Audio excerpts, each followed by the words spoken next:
Hi friends, నేను మీ వెంకటేశ్వర రెడ్డి. మరి ఈ వీడియోలో 7th class social semester 2 base చేసుకొని 13th లెసన్ ప్రపంచ పరివర్తనలో మహిళలు, women change the world. Friends, మరి ఈ లెసన్లో స్ఫూర్తిదాయక మహిళల గురించి చాలా స్పష్టంగా ఇచ్చాడు. చాలా ఇంపార్టెంట్ టాపిక్. మరి వీడియో చివరి వరకు చూస్తేనే మీకు ఏ బిట్ అనేది మిస్ కాకుండా ఉంటుంది. మరి సోషల్ అంటేనే థియరీ కాన్సెప్ట్ కాబట్టి వీడియో ఫుల్ స్క్రీన్ మోడ్లో పెట్టుకొని చూడండి, చాలా స్పష్టంగా కనిపిస్తుంది. మళ్ళీ చెప్తున్నా, వీడియో ఫుల్ స్క్రీన్ మోడ్లో పెట్టుకొని అబ్జర్వ్ చేయగలరు. ఫ్రెండ్స్, మరి డిఎస్సి ప్రిపేర్ అయ్యేటువంటి ఆస్పిరెంట్స్ మన ఛానలే డిఎస్సికి సంబంధించింది కాబట్టి మన ఛానల్ సబ్స్క్రైబ్ చేసుకోవడం మాత్రం మర్చిపోవద్దు. వీడియోకు చిన్న లైక్ చేయండి. మన ఎంవీఆర్ ఫ్రీ వాట్సాప్ గ్రూప్లో జాయిన్ కావాలి అనుకుంటే ఈ వీడియోలో మీకు డిస్క్రిప్షన్లో ఫ్రీ వాట్సాప్ గ్రూప్ లింక్ ఇచ్చాను, జాయిన్ కాగలరు. అదేవిధంగా ఎస్జిటి ప్రిపేర్ అయ్యేటువంటి ఆస్పిరెంట్స్ని బేస్ చేసుకొని మనము క్లాస్ వైజ్గా, లెసన్స్ వైజ్గా, ఫర్ ఎగ్జాంపుల్ ఇదే క్లాస్ విన్నరు, దీనికి సంబంధించి ఎగ్జామ్స్ రాస్తే ఎలా ఉంటుందో మీరే ఒక్కసారి ఊహించుకోండి. ఇలా క్లాస్ వైజ్గా, లెసన్స్ వైజ్గా మీకు క్లాసెస్తో పాటు ఎగ్జామ్స్ కండక్ట్ చేస్తున్నాము. ప్రెజెంట్ అయితే కేవలం 600 రూపీస్ మాత్రమే ఉంది. ఈ అవకాశాన్ని మిస్ చేసుకోవద్దు friends. SGT full course all subjects base చేసుకొని మీకు కేవలం 600 రూపీస్కి మాత్రమే ఇస్తున్నాము. మరి ఈరోజు వీడియో అబ్జర్వ్ చేసే వాళ్ళైతే నిన్న అనగా February 26th కొత్త బ్యాచ్ స్టార్ట్ చేశాము. ఇన్ కేస్ మీరు వీడియో తర్వాత అబ్జర్వ్ చేస్తున్నా కానీ అప్పుడు కూడా 100% కొత్త బ్యాచ్ ఉంటుంది. ఆలస్యం చేయకుండా విల్లింగ్ ఉన్న వాళ్ళు స్క్రీన్ మీద కనిపించేటువంటి నా వాట్సాప్ నెంబర్కి ఎస్జిటి కోర్స్ పర్పస్ అని మెసేజ్ చేయగలరు. మరి నా వాట్సాప్ నెంబర్ 8341949272. నా వాట్సాప్ నెంబర్కి ఎస్జిటి కోర్స్ పర్పస్ అని మెసేజ్ చేయండి ఫ్రెండ్స్. మరి సబ్స్క్రైబ్ చేసుకోవడం మాత్రము మర్చిపోవద్దు. మరి లేట్ చేయకుండా కంటెంట్లోకి వెళ్తే ఫ్రెండ్స్, ఫస్ట్ ఒక 3 pages బేసిక్స్ ఇచ్చాడు. మరి ఆ బేసిక్స్ కన్నా ఫస్ట్ మెయిన్ కంటెంట్ ఎక్స్ప్లెనేషన్ చూద్దాము. తర్వాత ఆ బేసిక్స్ కూడా మీకు క్లియర్గా ఎక్స్ప్లెనేషన్ ఇవ్వడం అయితే జరిగింది.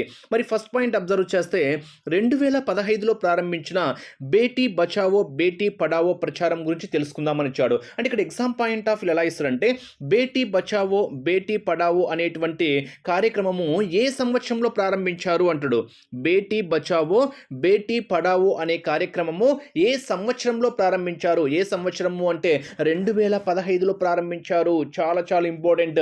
ఎగ్జామ్ పాయింట్ ఆఫ్ వ్యూలో అడగడానికి ఛాన్స్ ఉండేటువంటి బిట్ అనమాట ఫ్రెండ్స్. నేను మళ్ళీ చెప్తున్నా, క్వశ్చన్ ఏ విధంగా అయినా అడగడానికి ఛాన్స్ ఉంటుంది కాబట్టి మీరు ప్రతిదీ హైలైట్ చేసుకోవాల్సిందే. బేటీ బచావో బేటీ పడావో కార్యక్రమం ఈ క్రింది వాటిలో ఏ సంవత్సరంలో ప్రారంభించారు అని అడుగుతాడు. ఏ సంవత్సరము? 2015. ఇక్కడ ఒక మరో ఇంపార్టెంట్ పాయింట్ ఉంది చూడండి. దీని గురించి డిస్కస్ చేసే ముందు, మహిళా ఉద్యమం అంటే ఏంటి, దాని గురించి డిస్కస్ చేసే ముందు ఇక్కడ ఎగ్జాంపుల్ బేస్ చేసుకొని ఒక మోస్ట్ ఇంపార్టెంట్ పాయింట్ ఇచ్చారు చూడండి. ఆంధ్రప్రదేశ్లో మహిళలు చేసిన సారా వ్యతిరేక ఉద్యమ ఫలితంగా 1993వ సంవత్సరంలో ప్రభుత్వం సారా నిషేధించింది. ఇక్కడ ఎగ్జామ్ పాయింట్ ఆఫ్ అడగడానికి ఛాన్స్ ఉంటుంది. ఎలా అంటే చూడండి, ఇక్కడ ఆంధ్రప్రదేశ్లో ఇవ్వకుండా మహిళలు చేసిన సారా వ్యతిరేక ఉద్యమ ఫలితంగా 1993వ సంవత్సరంలో ఏ రాష్ట్రంలో సారాను నిషేధించారు అంటాడు. ఏ రాష్ట్రంలో అంటే మనకు ఆన్సర్ ఏమవుతుంది? ఆంధ్రప్రదేశ్లో అవుతుంది. ఇదే క్వశ్చన్ రివర్స్లో అడగచ్చు. నేను మళ్ళీ చెప్తున్నా, ఏదైనా ఒక కంటెంట్ చదివేటప్పుడు మీరు క్వశ్చన్ ఏ విధంగా ఇచ్చినా ఆన్సర్ చేసే విధంగా ఉండాలి. ఆంధ్రప్రదేశ్లో మహిళలు చేసిన సారా వ్యతిరేక ఉద్యమ ఫలితంగా ఏ సంవత్సరంలో ప్రభుత్వము సారాను నిషేధించింది అంటే 1993వ సంవత్సరంలో. అంటే మీరు రాసుకునే విధానమే ఏంటి? ఆంధ్రప్రదేశ్ యారో మార్క్ అని పెట్టేసి, మహిళలు సారా వ్యతిరేక ఉద్యమం అని పెట్టేసి యారో మార్క్ పెట్టేసి 1993 అని రాసుకోవాలి. అలా ఇచ్చినప్పుడు మీరు క్వశ్చన్ ఎలా ఇచ్చినా ఆన్సర్ చేసే విధంగా ఉంటుంది. అంటే రన్నింగ్ నోట్స్ రాసుకునే టెక్నిక్స్ కూడా మీకు తెలియాలన్నమాట. నెక్స్ట్ ఇక్కడ ఒక్కసారి అబ్జర్వ్ చేస్తే, మహిళలు మరియు బాలికలు చదువుకునే మరియు పాఠశాలకు వెళ్ళే హక్కు ఉంది. ఇదంతా థియరీ కాన్సెప్ట్, అంత ఇంపార్టెంట్ కాదు. నేను మెయిన్ పాయింట్ అని చెప్పినప్పుడు మాత్రం హైలైట్ చేసుకోండి. ఇందాక చెప్పినటువంటి పాయింట్, బేటీ బచావో బేటీ పడావో కార్యక్రమము ఏ సంవత్సరంలో ప్రారంభించారు? 2015వ సంవత్సరంలో ప్రారంభించారు. నెక్స్ట్, మహిళలు చేసిన సారా వ్యతిరేక ఉద్యమ ఫలితంగా 1993వ సంవత్సరంలో ఏ రాష్ట్ర ప్రభుత్వం సారాను నిషేధించింది? ఆంధ్రప్రదేశ్ రాష్ట్రము. చాలా చాలా ఇంపార్టెంట్. నెక్స్ట్, అంతర్జాతీయ మహిళా దినోత్సవము. చాలా ఇంపార్టెంట్ ఫ్రెండ్స్. ఇది మీకు జీకే ఇంపార్టెంట్ డేస్లో వస్తుంది, మనకు సోషల్లో కూడా వస్తుంది. ప్రీవియస్లో క్వశ్చన్ కూడా ఇచ్చారు. ఓకేనా? అంతర్జాతీయ మహిళా దినోత్సవము ఏ రోజు జరుపుకుంటాము అంటే March 8. చాలా చాలా ఇంపార్టెంట్. ఇక్కడ 3 పాయింట్స్ వచ్చాయి చూడండి. బేటీ బచావో బేటీ పడావో అంటే 2015 అనేది హైలైట్ చేసుకోవాలి. 1993 మహిళలు చేసిన వ్యతిరేక సారా ఉద్యమము అంటేనే మనకు ఆంధ్రప్రదేశ్ హైలైట్ కావాలి. అంతర్జాతీయ మహిళా దినోత్సవము అంటేనే మనకు మార్చి 8 అనేది హైలైట్ చేసుకోవాలి. ఈ 3 పాయింట్స్ చాలా చాలా ఇంపార్టెంట్ అనమాట. నెక్స్ట్ స్ఫూర్తిదాయక మహిళల గురించి చాలా క్లియర్గా ఇచ్చాడు. ఇవి ఏ విధంగా చదవాలనేది కూడా చాలా చాలా ఇంపార్టెంట్, హైలైట్ చేసుకోండి. ఇక్కడ ఫస్ట్ వన్ కాదంబరి గంగూలీ, చంద్రముఖి బసు, ఇక్కడ ఇద్దరు బేస్ చేసుకొని ఇచ్చాడు. ఇక్కడ మెయిన్ ఏంటి అంటే వాళ్ళు ఏం చేశారు అనేది ఇంపార్టెంట్. వాళ్ళు ఏం చేశారు అనేది మెయిన్గా హైలైట్ చేసుకోవాలి. తర్వాత వారి గురించి ఏవైనా 2 పాయింట్స్ ఉంటే హైలైట్ చేసుకోవాలి. ఫస్ట్ కాదంబరి గంగూలీ 1861 నుంచి 1923 మరియు చంద్రముఖి బసు 1860 నుంచి 1944 భారతదేశంలోని మొదటి ఇద్దరు మహిళా గ్రాడ్యుయేట్లు. ఎగ్జామ్ పాయింట్ ఆఫ్ అడుగుతాడు, ఈ క్రింది వాణిలో భారతదేశంలోని మొదటి మహిళా గ్రాడ్యుయేట్లను గుర్తించండి అంటాడు. అని చేసి వ్యక్తులను అంటే ఇద్దరు మహిళల పేర్లను అలా ఆప్షన్స్లో అలా కలిపించేస్తాడు. సో మనకు ఆన్సర్ ఏమవుతుంది, కాదంబరి గంగూలీ, చంద్రముఖి బసు. అంటే ఈ కాదంబరి గంగూలీ, చంద్రముఖి బసు అంటేనే మనకు ఏం గుర్తు రావాలి, భారతదేశంలోని మొదటి మహిళా గ్రాడ్యుయేట్లు అనేది హైలైట్ చేసుకోవాలి ఫ్రెండ్స్. గంగూలీ, చంద్రముఖి అని గుర్తుపెట్టుకోండి. ఓకేనా, గ్రాడ్యుయేట్లు అంటేనే మనకు గంగూలీ, చంద్రముఖి అనేది హైలైట్ చేసుకోవాలి. కాదంబరి గంగూలీ, చంద్రముఖి బసు. బ్రిటిష్ వలస కాలంలో జరిగిన బెంగాల్ సాంస్కృతిక విప్లవంలో కూడా వారు పాల్గొన్నారు. భారతదేశంలో పాశ్చాత్య వైద్యంలో పట్టా పొందిన మొదటి దక్షిణాసియా మహిళా వైద్యురాలు కాదంబరి గంగూలీ. అంటే ఇక్కడ ఎగ్జామ్ పాయింట్ ఆఫ్ వ్యూలో భారతదేశంలో పాశ్చాత్య వైద్యంలో పట్టా పొందిన మొదటి దక్షిణాసియా మహిళా వైద్యురాలను గుర్తించండి అంటారు. ఎవరు, గంగూలీ. చంద్రముఖి బసు బెతున్ కళాశాలలో లెక్చరర్గా మరియు ప్రిన్సిపాల్గా పనిచేశారు. మరి భారతదేశంలో మహిళల విద్యకు వీళ్ళిద్దరూ ఎంతో స్ఫూర్తినిచ్చారు. అంటే ఇక్కడ మీరు హైలైట్ చేసుకోవాల్సినటువంటి ఒకే ఒక ఇంపార్టెంట్ పాయింట్ ఏంటి అంటే భారతదేశంలోని మొదటి మహిళా గ్రాడ్యుయేట్లు అంటేనే మనకు కాదంబరి గంగూలీ, చంద్రముఖి బసు అనేది హైలైట్ చేసుకోవాలి. ఓకేనా, చాలా చాలా ఇంపార్టెంట్ పాయింట్, హైలైట్ చేసుకోండి. నెక్స్ట్ జానకి అమ్మాల్ ఎడవల్త్ కక్కర్. మరి కక్కర్ గురించి మనం ఒక్కసారి అబ్జర్వ్ చేస్తే జానకి అమ్మాల్ ఎడవలత్ కక్కర్ ఇక్కడ చూడండి, botanical survey of India director జనరల్గా పదవిని చేపట్టి ప్రసిద్ధి చెందారు. ఆమె 1921లో ప్రెసిడెంట్స్ కళాశాల నుండి వృక్షశాస్త్రంలో ఆనర్స్ డిగ్రీని పొంది క్రోమోజోములు, కణ ప్రవర్తన మరియు ఫైటోజియోగ్రఫీకి ఎలా సంబంధం కలిగి ఉంటాయనే దానితో సంబంధం ఉన్న జన్యుశాస్త్రం యొక్క విభాగమైనటువంటి సైటోజెనెటిక్స్లో శాస్త్రీయ పరిశోధనలు కొనసాగించి చెరకు మరియు వంకాయపై విస్తృతంగా పరిశోధనలు చేశారు. ఆమె 1977వ సంవత్సరంలో పద్మశ్రీ అవార్డును పొందారు. పద్మశ్రీ అవార్డు అందుకున్న మొదటి మహిళా శాస్త్రవేత్త ఎవరు అంటే జానకి అమ్మాల్ ఎడవతల్ కక్కర్. అంటే ఇక్కడ ఎగ్జామ్ పాయింట్ ఆఫ్ వ్యూలో అడగడానికి ఛాన్స్ ఉండేటువంటి బిట్ ఏంటి అంటే మొదటి భారతీయ మహిళా శాస్త్రవేత్త అంటే పద్మశ్రీ అవార్డు అందుకున్న మొదటి భారతీయ మహిళా శాస్త్రవేత్తను గుర్తించండి అంటాడు. పద్మశ్రీ అవార్డు అందుకున్న మొదటి భారతీయ మహిళా శాస్త్రవేత్త అంటేనే మనకు జానకి కక్కర్ అనేది హైలైట్ చేసుకోవాలి.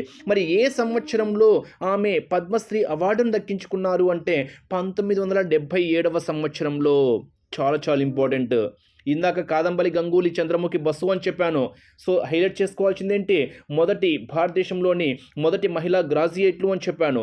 నెక్స్ట్ జానకి కక్కర్ అంటేనే మనకు పద్మశ్రీ అవార్డు అందుకున్నటువంటి భారతీయ మహిళా శాస్త్రవేత్త, మొదటి భారతీయ మహిళా శాస్త్రవేత్త అనేది మీరు ఇక్కడ హైలైట్ చేసుకోవాలి. చాలా చాలా ఇంపార్టెంట్.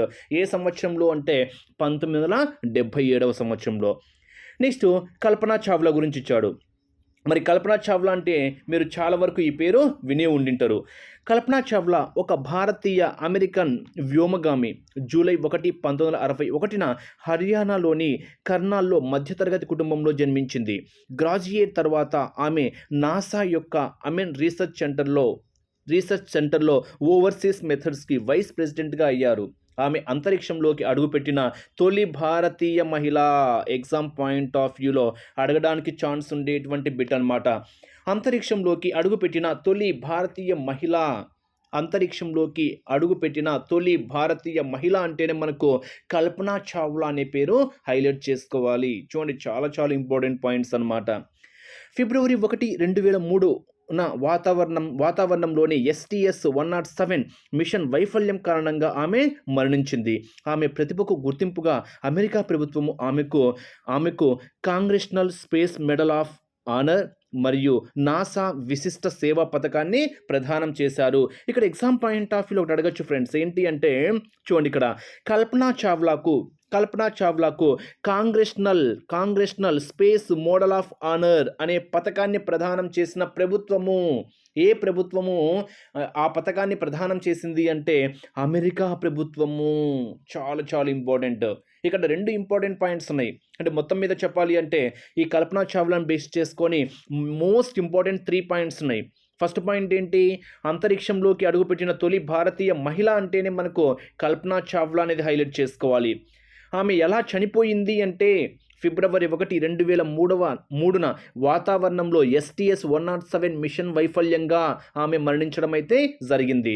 నెక్స్ట్ ఆమెకు Congressional space medal of honour అనేటువంటి పథకాన్ని ఏ రాష్ట్ర ప్రభుత్వము ప్రదానం చేసింది అంటే అమెరికా ప్రభుత్వము అనేది మీరు ఇక్కడ హైలైట్ చేసుకోవాలి. ఈ 3 పాయింట్స్ చాలా చాలా ఇంపార్టెంట్ కల్పనా చావ్లాను బేస్ చేసుకొని. నెక్స్ట్ మిథాలీ రాజ్ తన గురించి మనం ఒక్కసారి అబ్జర్వ్ చేస్తే మిథాలీ రాజ్ తన 2 దశాబ్దాల అంతర్జాతీయ కెరీర్లో అనేక మైలురాళ్లను చేరుకున్న భారతదేశపు గొప్ప మహిళా బ్యాట్స్ ఉమెన్ అంటే క్రికెట్కు సంబంధించి. So exam point of view అడుగుతారు మిథాల్ రాజ్ ఏ రంగానికి సంబంధించిన వారు అని అడుగుతారు. ఏ రంగానికి సంబంధించిన వారు అని చేసి ఫుట్బాల్, హాకీ, టెన్నిస్, క్రికెట్ అని అడుగుతారు. సో దేనికి సంబంధించిన వారు అంటే క్రికెట్కి సంబంధించిన వారు. చాలా చాలా ఇంపార్టెంట్, హైలైట్ చేసుకోండి. మహిళల అంతర్జాతీయ క్రికెట్లో అత్యధిక పరుగులు చేసిన క్రీడాకారిణి మిథాలీ. మహిళల వన్డే ఇంటర్నేషనల్ మ్యాచ్లలో 7,000 పరుగుల మార్కును అధిగమించిన మహిళా క్రికెటర్ ఆమె మాత్రమే. 1982వ సంవత్సరంలో డిసెంబర్ 3వ తేదీన రాజస్థాన్లోని జోధ్పూర్లో జన్మించిన ఆమె చదువుకునే రోజుల్లోనే క్రికెటర్గా శిక్షణ తీసుకోవడం ప్రారంభించింది. మిథాలీ 17 వయసులో భారత జట్టుకు ఎంపికైంది. ఆమె ప్రశంసనీయమైన ప్రదర్శనలకు ఆమెకు లేడీ సచిన్ అనే ట్యాగ్ను సంపాదించి పెట్టారు. ప్రస్తుతం మిథాలీ రాజ్ మహిళల అంతర్జాతీయ క్రికెట్లో అత్యంత పరుగులు చేసిన క్రీడాకారిణిగా ప్రసిద్ధి చెందారు. అదేవిధంగా ఆమెకు ఖేల్ రత్న పురస్కారం కూడా లభించింది. అంటే ఇక్కడ ఓవరాల్గా చెప్పాలి అంటే మిథాలీ రాజ్కు సంబంధించినటువంటి 2 ఇంపార్టెంట్ పాయింట్స్ ఉన్నాయి ఇక్కడ. 2 ఇంపార్టెంట్ పాయింట్స్ ఏమని చెప్పొచ్చు, మిథాలీ రాజ్ ఏ రంగానికి సంబంధించిన వారు అంటే క్రికెట్ క్రీడాకారిణి. చాలా చాలా ఇంపార్టెంట్, క్రికెట్ క్రీడాకారిణి. ఆమె ఖేల్ రత్న పురస్కారం కూడా అందుకుంది. ఇది ఫస్ట్ పాయింట్. రెండో పాయింట్ ఏంటి అంటే లేడీ సచిన్గా పేరుగాంచిన వారు. ఈ క్రింది వాణిలో లేడీ సచిన్ అనే ట్యాగ్ను సంపాదించుకున్నవారు అంటారు. ఎవరు అంటే మిథాలీ రాజ్. సచిన్ టెండూల్కర్ అంటేనే మనకు క్రికెటర్ కాబట్టి మహిళా క్రికెటర్ అంటేనే మనకు మిథాలీ రాజ్ అనేటువంటి పాయింట్ మీరు ఇక్కడ హైలైట్ చేసుకోవాలి. ఈ 2 పాయింట్స్ చాలా చాలా ఇంపార్టెంట్, హైలైట్ చేసుకోండి. నెక్స్ట్ ప్రాంజల్ పాటిల్ బేస్ చేసుకొని మనం ఒక్కసారి అబ్జర్వ్ చేస్తే ఇక్కడ ఎగ్జామ్ పాయింట్ ఆఫ్ వ్యూ అడగడానికి ఛాన్స్ ఉంటుంది ఫ్రెండ్స్. మహారాష్ట్రలోని ఉల్ఘాన్ నగరానికి చెందినటువంటి ప్రాంజల్ పాటిల్ భారతదేశంలో మొదటి దృష్టిలోపం ఉన్న IAS అధికారిని. ఎగ్జామ్ పాయింట్ ఆఫ్ అడుగుతాడు. ఓకేనా, ప్రాంజల్ పాటిల్ ఏ రాష్ట్రానికి చెందినవారు అంటే మహారాష్ట్ర ప్రాంతానికి చెందినవారు. ఓకేనా, ఏ రాష్ట్రము అంటే మహారాష్ట్ర. మరి భారతదేశంలో మొదటి దృష్టిలోపం ఉన్న IAS అధికారిని ఎవరు అంటే ప్రాంజల్ పాటిల్. హైలైట్ చేసుకోండి. 2019 అక్టోబర్లో కేరళలోని తిరువనంతపురంలో సబ్ కలెక్టర్గా బాధ్యతలు చేపట్టారు. చాలా చిన్న వయసు నుండి అంధత్వం ఆటంకంగా ఉన్నప్పటికీ ప్రాంజల్ పాటిల్ తన కళను కొనసాగించింది. ఆమె తన దయనీయ పరిస్థితిని భయపడలేదు. దేశానికి సేవ చేయాలనేటువంటి ఆమె కోరికను ఆమె బలహీనత నిరోధించలేకపోయింది. 2017లో యూపీఎస్సీ నిర్వహించిన సివిల్ సర్వీసెస్ పరీక్షల్లో ఆమె కఠోర దీక్షతో 124వ ర్యాంకు సాధించి సంకల్ప బలం ఉంటే అన్ని అవరోధాలను అధిగమించవచ్చని నిరూపించింది. అంటే ఇక్కడ మనము ప్రాంజల్ పాటిల్ అంటేనే మనము 2 ఇంపార్టెంట్ పాయింట్స్ హైలైట్ చేసుకోవాలి. ఏంటి? దృష్టిలోపం ఉన్న ఐఏఎస్ అధికారిని, భారతదేశంలో మొదటి దృష్టిలోపం ఉన్న ఐఏఎస్ అధికారిని అంటేనే మనకు ప్రాంజల్ పాటిల్ అనేది హైలైట్ చేసుకోవాలి. మరి ఏ సంవత్సరంలో నిర్వహించిన సివిల్ సర్వీసెస్ పరీక్షల్లో ఆమె ర్యాంకు 121వ ర్యాంకు సాధించింది అంటే 2017 అంటే ఇక్కడ ఎగ్జామ్ పాయింట్ ఆఫ్ వ్యూలో రివర్స్లో అడగచ్చు. ఏమని? 2017లో యూపీఎస్సీ నిర్వహించిన సివిల్ సర్వీసెస్ పరీక్షలలో భారతదేశంలో మొదటి దృష్టిలోపం ఉన్నటువంటి ఒక వ్యక్తి ఐఏఎస్ సాధించినటువంటి అధికారిని ఎవరు గుర్తించండి అంటాడు. ఎవరు అంటే ప్రాంజల్ పాటిల్. చాలా చాలా ఇంపార్టెంట్, హైలైట్ చేసుకోండి. నెక్స్ట్ సీమారావు అన్నీ మీరు హైలైట్ చేసుకుంటే ఒక్కోటి 3 పాయింట్స్ని మీరు నేను చెప్పిన విధంగా నోట్స్ రాసుకుంటే పర్ఫెక్ట్గా ఒక 30 పాయింట్స్లో మీరు ఈ టాపిక్ మొత్తము కవర్ చేయొచ్చు అనమాట. సీమారావు గురించి మనం ఒక్కసారి అబ్జర్వ్ చేస్తే ఇప్పటి వరకు ఏ భారతీయ మహిళ సాధించినది సీమారావు సాధించింది. సీమారావు దేశంలోనే మొదటి మహిళ commando trainer. Exam point of view highlight చేసుకోండి. భారతదేశంలోని తొలి మహిళ కమాండో ట్రైనర్ అంటేనే మనకు సీమారావు అనేటువంటి పేరు మీరు ఇక్కడ హైలైట్ చేసుకోవాలి. ఆమె భర్త మేజర్ దీపక్ రావు భాగస్వామ్యంతో ఆమె 15,000 మంది సైనికులకు క్లోజ్ క్వార్టర్ యుద్ధంలో శిక్షణ ఇచ్చింది. ప్రొఫెషనల్ మెడికల్ డాక్టర్గా కూడా అర్హత సాధించింది. ఆమె సంక్షోభ నిర్వహణలో MBA కలిగి ఉంది. బ్రూస్లీ అభివృద్ధి చేసిన మార్షల్ ఆర్ట్స్లో జీత్ కునే డోలా శిక్షణ పొందిన ప్రపంచంలోనే 10 మంది మహిళల్లో ఆమె కూడా ఒకరిగా మనం ఇక్కడ చెప్పుకోవచ్చు. అంటే ఇక్కడ ఈమె గురించి మనము 2 పాయింట్స్ చెప్పొచ్చు. 2 పాయింట్స్ ఏంటి? భారతదేశంలోనే తొలి మహిళా కమాండో ట్రైనర్ అంటేనే మనకు సీమారావు అనేది మీరు ఇక్కడ హైలైట్ చేసుకోవాలి. నెక్స్ట్ బ్రూస్లీ అభివృద్ధి చేసిన మార్షల్ ఆర్ట్స్లో జీత్ కునే డోలో శిక్షణ పొందిన ప్రపంచంలో 10 మంది మహిళల్లో సీమారావు కూడా ఒకరు అనేటువంటి పాయింట్ మీరు ఇక్కడ హైలైట్ చేసుకోండి. మీకు ఇప్పుడు చెప్పినటువంటి పాయింట్ వరకు రికలెక్ట్ చేస్తామనుకోండి. కాదంబలి గంగూలీ చంద్రముఖి బస్సు అంటేనే మీకు ఏం హైలైట్ కావాలి? భారతదేశంలోనే మొదటి 2 మహిళా గ్రాడ్యుయేట్లు అనేది హైలైట్ కావాలి. జానకి కక్కర్ అంటేనే మనకు ఏం హైలైట్ కావాలి? జానకి కక్కర్ చాలా చాలా ఇంపార్టెంట్, మీకు మళ్ళీ చెప్తున్నా. జానకి కక్కర్ అంటేనే మనకు ఏం హైలైట్ చేసుకోవాలి? పద్మశ్రీ అవార్డు అందుకున్న మొదటి భారతీయ మహిళా శాస్త్రవేత్త అనేది హైలైట్ చేసుకోవాలి. కల్పనా చావ్లా అంటేనే మీరు ఏం హైలైట్ చేసుకోవాలి? అంతరిక్షంలోకి అడుగుపెట్టిన తొలి భారతీయ మహిళ అనేది హైలైట్ చేసుకోవాలి. మిథాలీ రాజ్ అంటేనే మీరు ఏం హైలైట్ చేసుకోవాలి? క్రికెట్ క్రీడాకారిణి అనేది హైలైట్ చేసుకోవాలి. ప్రాంజల్ పాటిల్ అంటేనే మీకు ఏం హైలైట్ చేసుకోవాలి? మొదటి దృష్టిలోపం ఉన్న IAS అధికారిని అనేది హైలైట్ చేసుకోవాలి. సీమారావు అంటేనే మీరు ఏం హైలైట్ చేసుకోవాలి? తొలి మహిళా కమాండో ట్రైనర్ అనేది మీరు ఇక్కడ హైలైట్ చేసుకోవాలి. నెక్స్ట్ రాజ్ కుమారి దేవి గురించి మనం ఒక్కసారి అబ్జర్వ్ చేస్తే, బీహార్కు చెందిన రాజ్ కుమారి దేవి అనే రైతు అనేక గ్రామాల్లో సైకిల్పై తిరుగుతూ వంటగది వ్యవసాయంపై తన అనుభవాలను గ్రామీణ మహిళలతో పంచుకొని వారిలో వ్యవస్థాపకత స్ఫూర్తిని నింపింది. వ్యవసాయం మరియు చిన్న తరహా వ్యాపారాల ద్వారా మహిళలు ఆర్థికంగా ఎలా స్వతంత్రంగా మారగలరో చూపించడమే ఆమె ఉద్దేశము, ఆమె లక్ష్యము. దీనికోసం రాజ్ కుమారి తన లాభాపేక్ష లేని ఆనంద్పూర్ జ్యోతి అనే సెంటర్ను ప్రారంభించి, ఇది వివిధ SHG నడపబడుతున్న వ్యవసాయ క్షేత్రాల నుండి తాజా ఉత్పత్తులను సేకరించి జెల్లీలు, జామ్లు మరియు ఊరగాయలు వంటి ప్రాసెస్ చేయబడిన ఉత్పత్తులను తయారు చేసే మహిళల సమూహం దగ్గరకు తీసుకువెళ్ళింది. ఆమె సేవలకు గాను 2019లో పద్మశ్రీ అవార్డుతో సత్కరించారు. ఇక్కడ తనను బేస్ చేసుకుని ఒక ఇంపార్టెంట్ పాయింట్ ఉంది ఫ్రెండ్స్, చాలా చాలా ఇంపార్టెంట్ పాయింట్. ఏంటి? వ్యవసాయము మరియు చిన్న తరహా వ్యాపారాల ద్వారా మహిళలు ఆర్థికంగా ఎలా స్వతంత్రంగా మారగలరో చూపించడము ఎవరి లక్ష్యము అంటే రాజ్ కుమారి దేవి. మరి తన సేవలకు గాను పద్మశ్రీ అవార్డు ఏ సంవత్సరంలో వచ్చింది అంటే 2019 అనేటువంటి పాయింట్ కూడా మీరు ఇక్కడ హైలైట్ చేసుకోవాలి. నెక్స్ట్ 'వందనా శివ'. మరి 'వందనా శివ' గురించి మనం ఒక్కసారి అబ్జర్వ్ చేస్తే, 'వందనా శివ' ఒక పర్యావరణవేత్త మరియు పర్యావరణ హక్కుల కార్యకర్త మరియు research foundation for science, technology and ecology వ్యవస్థాపకురాలు. ఇది పర్యావరణ మరియు సామాజిక సమస్యలపై పరిశోధన చేసే స్వతంత్ర పరిశోధనా సంస్థ. వందన ప్రయత్నాలు జీవన వనరుల వైవిధ్యం మరియు సమగ్రతను, ముఖ్యంగా స్థానిక విత్తనాలను రక్షించడానికి నవధాన్య అనే జాతీయ ఉద్యమం ఏర్పడడానికి దారితీసింది. ఆమె 1993లో రైట్ లైవ్లీహుడ్ అవార్డులు మరియు 2010లో సిడ్నీ శాంతి బహుమతిని గెలుచుకుంది. అంటే ఇక్కడ మనము తన గురించి అబ్జర్వ్ చేస్తే, వందనా శివ గురించి మనం ఒక్కసారి అబ్జర్వ్ చేస్తే, పర్యావరణవేత్త మరియు పర్యావరణ హక్కుల కార్యకర్త. అంటే పర్యావరణ అంటేనే మనకు వందనా శివ అనేది హైలైట్ చేసుకోవాలి. రైట్ లైవ్లీహుడ్ అవార్డును ఏ సంవత్సరంలో వందనా శివ దక్కించుకుంది అంటే 1993లో.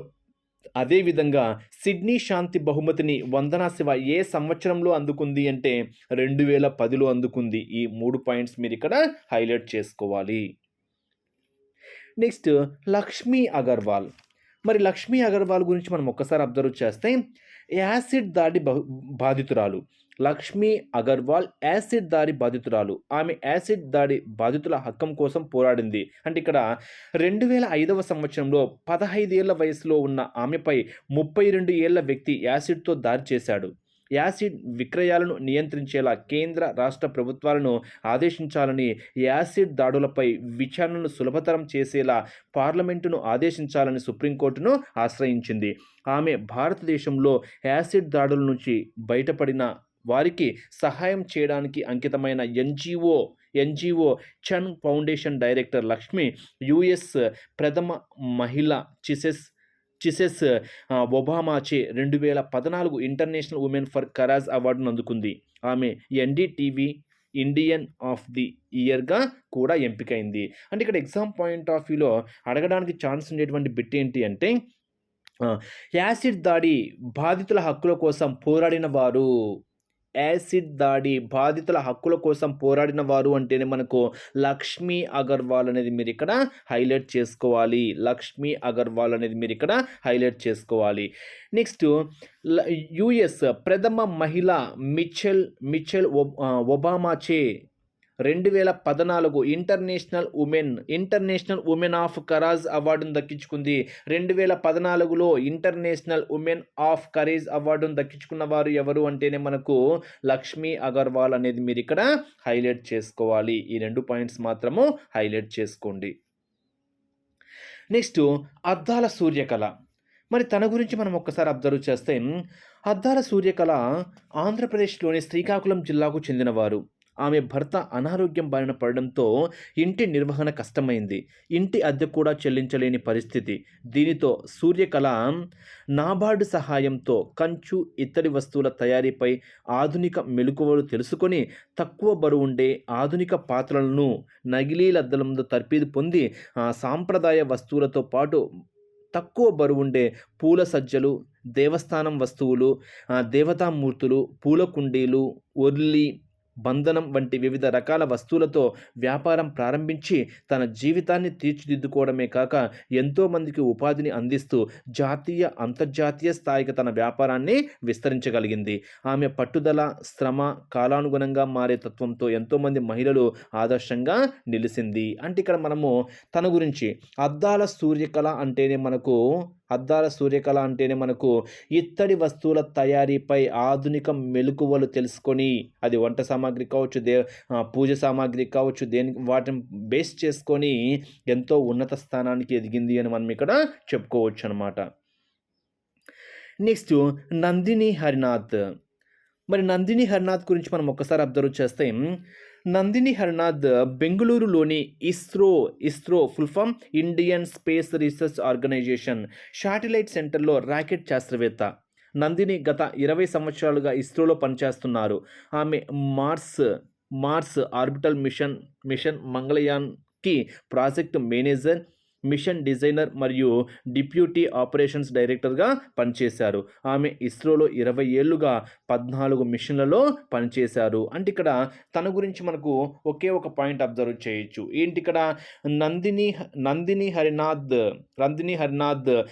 ఏ సంస్థలో పనిచేశారు అంటేనే మనకు ఇస్రో అనేది మనం ఇక్కడ హైలైట్ చేసుకోవాలి. ఈ పాయింట్ను మాత్రము మెయిన్గా హైలైట్ చేసుకోవాల్సిన ఒక ఇంపార్టెంట్ పాయింట్గా మనం ఇక్కడ చెప్పుకోవచ్చు అనమాట.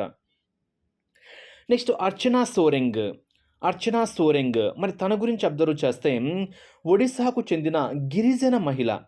ఈమె పాట్నా మహిళా కళాశాల నుండి పొలిటికల్ సైన్స్లో డిగ్రీ, ముంబైలోని Tata institute of social sciences నుండి మాస్టర్ డిగ్రీ చేసింది.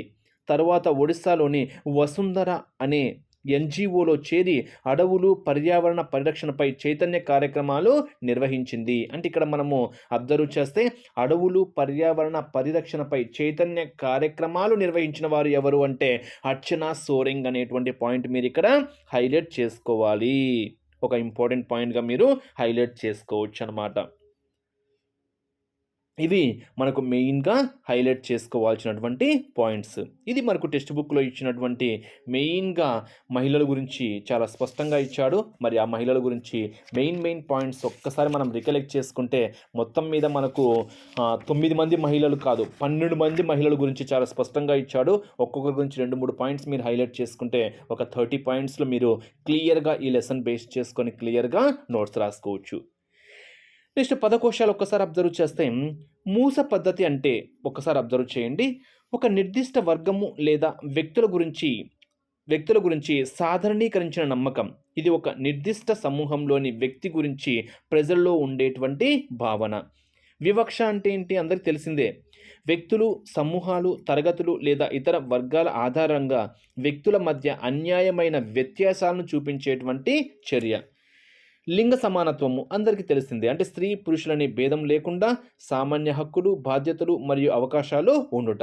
స్ఫూర్తిదాయక మహిళలు తెలుసు కదా, ఇతరులను ప్రేరేపింపచేసే వ్యక్తిత్వం ఉన్నవారు. అంటే ఇతరులను ప్రేరేపించాలి, అంటే వాళ్ళలో చేయాలి అనేటువంటి ఒక తపన కలిగించేటువంటి వ్యక్తిత్వం ఉన్నటువంటి వారిని మనం ఏమంటాము, స్ఫూర్తిదాయకులు అంటాం. నెక్స్ట్ టెక్స్ట్ బుక్లో కొన్ని బిట్స్ ఇచ్చాడు. మరి టెక్స్ట్ బుక్ చివరిలో ఇచ్చినటువంటి బిట్స్ ఇది మీరే చేయొచ్చు. ఆన్సర్స్ 100% మీరే ఆన్సర్ చేయాలి. ఫస్ట్ టెక్స్ట్ బుక్లో ఇచ్చినటువంటి బేసిక్స్ కూడా ఇంకా చెప్తా.